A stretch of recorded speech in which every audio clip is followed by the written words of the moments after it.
here at Harpo considers it a gift to have been able to serve all of you, our viewers.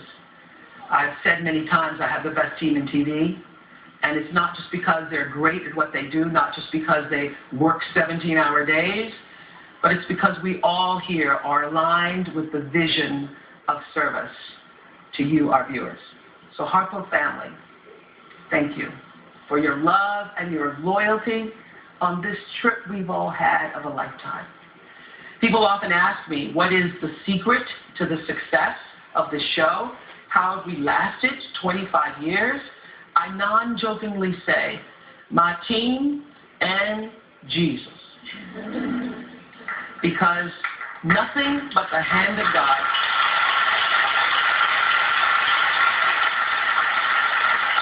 has made this possible for me.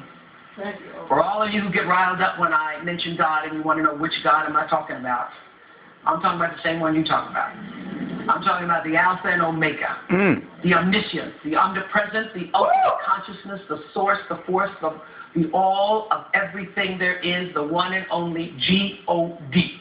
That's the one I'm talking about. Wow. I know I've never been alone, and you haven't either. And I know that that presence, that flow, some people call it grace, is working in my life at every single turn. And yours too, if you let it in. It's closer than your breath, and it is yours for the asking. How do I know this? Well, for that one teeny little sperm of Oprah Winfrey, hitting that egg of Vernita Lee, in the one time they were together under the trees in Mississippi. And voila, out popped me.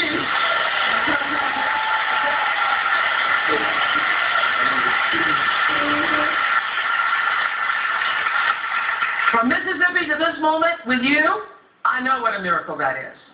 I have felt the presence of God my whole life, even when I didn't have a name for it. I could feel the voice bigger than myself speaking to me. And all of us have that same voice. Be still and know it. You can acknowledge it or not. You can worship it or not. You can praise it. You can ignore it. Or you can know it. Know it. It's always there, speaking to you and waiting for you to hear it. In every move and every decision, I wait and I listen. I'm still. I wait and listen for the guidance that's greater than my meager mind. The only time I've ever made mistakes is when I didn't listen. So what I know is God is love. And God is life. And your life is always speaking to you. First in whispers. And a whisper in your life feels like, that's odd. Or, that doesn't make no sense. Or, is that right? It's subtle, those whispers. And if you don't pay attention to the whispers, it gets louder and louder and louder. It's like getting thumped upside the head, like my grandmother used to do, thump you upside the head.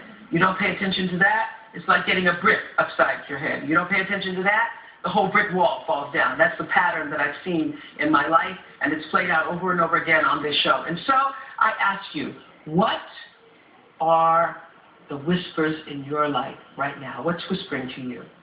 And will you hear it? Your life is speaking to you. What is it saying?